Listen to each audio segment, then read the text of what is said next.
Okay, good evening sa inyong lahat. Good morning probably or good afternoon. But thank you so much for being here. I really apologize kasi ngayon lang ulit ako nakapag film ng video. Thank you, Mami Madonna, for reminding me and for being my rope for tonight. Well, I've mentioned rope because it has something to do with our talk for tonight.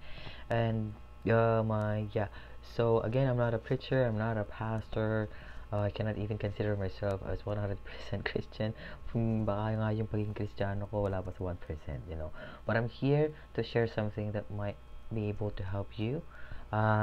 Because alam ko naman, each one of us may darkness, may problems, or maybe tayong pinagdadaanan. Even me, meron din ako na pinagdadaanan na sometimes, hindi ko alam kung saan nanggagaling, And we have to, like, face it, because, kahit ano pa yung pinagdadaanan mo, God is for you. God is for you. And if God is for you, who can be against you? Diba? God is not against you. Alright? So, yeah. Since nga, yun, naramdaman ko na parang nalulunod ako. So, parang inassess ko yung sarili ko na bakit, ano nangyayari. Diba? Kasi parang feeling ko gusto ko madaliin yung mga bagay-bagay. Napo-frustrate ako. Nakalimutan ko na there's a process. And there are some changes as well that might happen para ma-reach ko yung goal na yun. And thank you. I'm thankful sa partner ko pala for supporting me always. And yeah. So here you go. I've already started. God is for you and God is not against you. So yeah, but nilingon ako ng konti dito kasi I have the cheat sheet here. So siguro ako, like what I've mentioned, kaya ako nagkakaganito or kaya medyo nagiging off lately is because I'm always worried about the future. Kasi I'm always looking forward na, sana bukas ito na yung future, ito na, ganyan na. But we have to trust the process. We have to trust Him. We have to trust God. Like what He always says, don't stress. Just trust, let go and let God. Diba? Which is sometimes kasi mag-hold on tayo lagi. We wanna control, we wanna maneuver our life. Kaya tayo na-frustrate. Kaya ako na-frustrate. Gusto natin maniobra natin yung buhay natin. So, just give it to Him. And, sometimes maramdaman natin why we are in a cistern, in a pitfall. Parang, maputik dito sa loob na to, madilim, bakit ako nandito, ba't para ako nalulunod, ba't hindi ako makaalis sa lugar na to, bakit parang kahit nagpipray ako, parang hindi sumasang-ayon si Lord. But let me tell you this, God won't always agree with you, because sometimes yung gusto mo, mas better pa yung gusto ni Lord. Yan lang gusto mo, ayoko din mas better yung gusto ko. Kaya sometimes, He's not agreeing to what we want, to what we are asking from Him. And ang dapat natin gawin is like what I do kapag kakaroon ako ng mga ganyang moment. I go back to Him. I go back to Him. Sabi nga nila, kapag you feel unvalued or you feel like you're losing your value, go back to God. Go back to Him and you will find yourself na ikaw yung pinaka-precious gem ni Lord. Ikaw yung pinaka-mahalaga sa Kanya. Diba? Sabi nga nila, baka niya yung ibon. Diba? Sabi nga, huwag ka nang malungkot. Praise the Lord. Diba? Diba?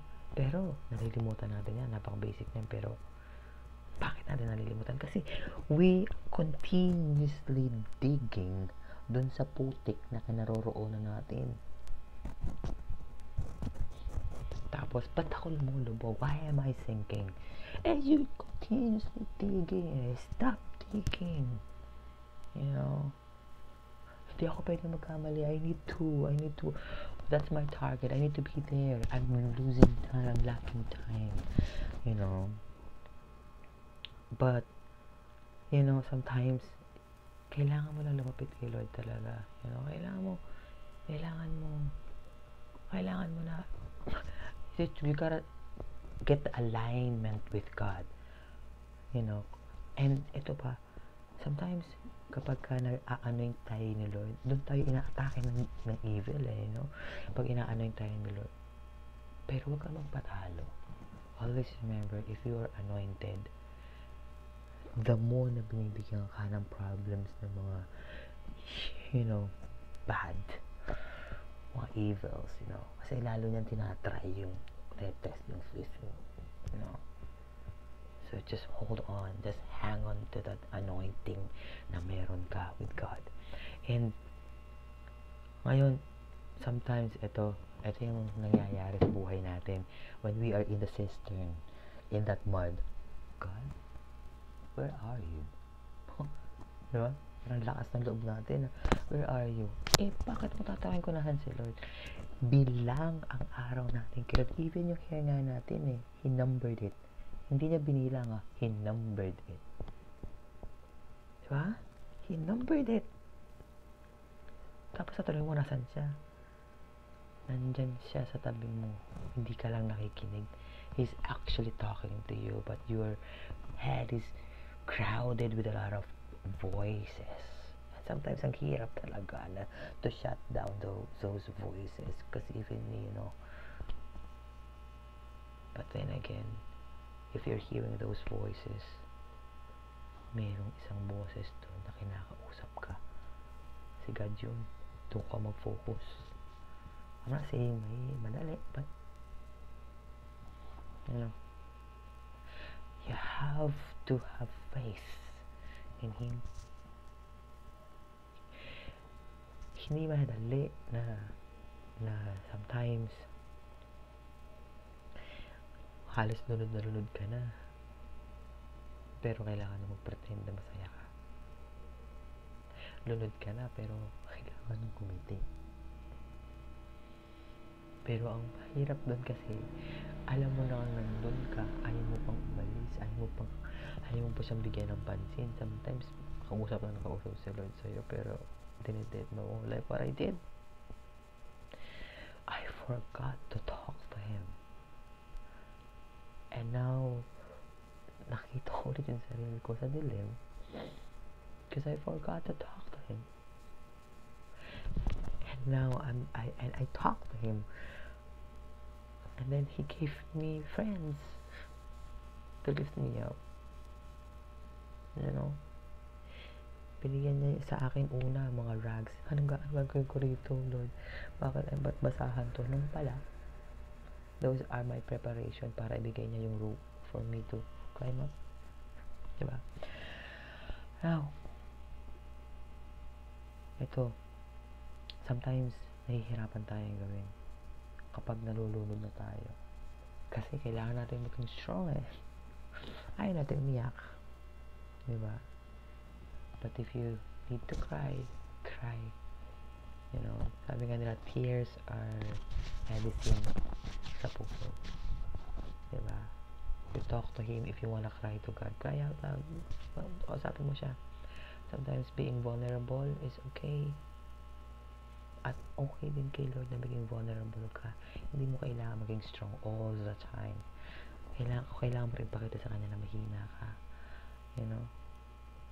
Vulnerable ka at times. And this one thing, God is working in ways you can't see.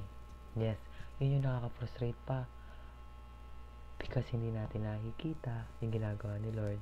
Akala natin kinilimutan natin siya. Diba sabi nga, walk by faith and not by sight. Diba?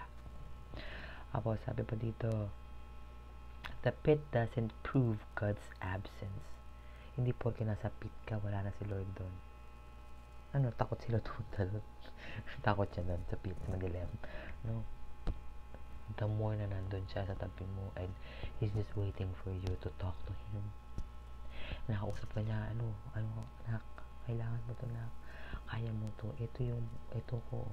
Pero tayo kasi nakikinig sa mga boses na nasa utak natin. Alam ko mahirap i-avoid. Pero punta ka lang kay Lord. Tingnan mo lang ang tabi mo, nandyan si Lord. Nandyan sa tabi mo. And then, diba sabi pang ganyan, for anyone who's waiting for the rope, ito, for anyone who's waiting for the rope, yun yung sinasabi ko. hintay ka ng rope, binibigyan ka nga ng basahan. Rugs nga yung binibigay na Lord sa'yo. For you to prepare yourself. Para pag nabigay na niya yung rope, you can handle the rope properly para hindi ka mahuhulog uli. Para hindi ka makabitaw. Yung rope na yan, ibibigay yan sa'yo. Pero hindi mo alam kung kailan. Kasi kailangan mong tanggapin yung basahan na ibinibigay sa'yo ni Lord. Kasi yung basahan na yan, yan ang tutulong sa'yo para maging malakas. Para magkaroon ka ng protection sa sarili mo. Para mahawakan mo mabuti yung rope. Hindi ka malamilag. Hindi ka mahulog ulit. So, yun. Diba? Just always remember na God is here. He's still on the throne. That is something that we should be thankful for. You know? Should be thankful for. Thank you. Because God is still on the throne. Whatever man yung pinagdadaanan mo, He is still on the throne. Tumingin ka lang sa Kanya at pakinggan mo lang siya. He has a wonderful destination na nilaanan niya for us. And I'm saying this hindi lang para sa inyo, para na rin sa sarili ko. Siguro makaka-relate kayo na sometimes talaga may dumarating sa buhay natin na akala natin okay tayo, and then all of a sudden parang shucks, may scars pa pala yung nakaraan ko. But be mindful kasi baka nakakasakit ka ng iba dahil sa scars na meron ka, diba? Hindi binigay ni Lord yung scar na yan para manakit ka ng iba.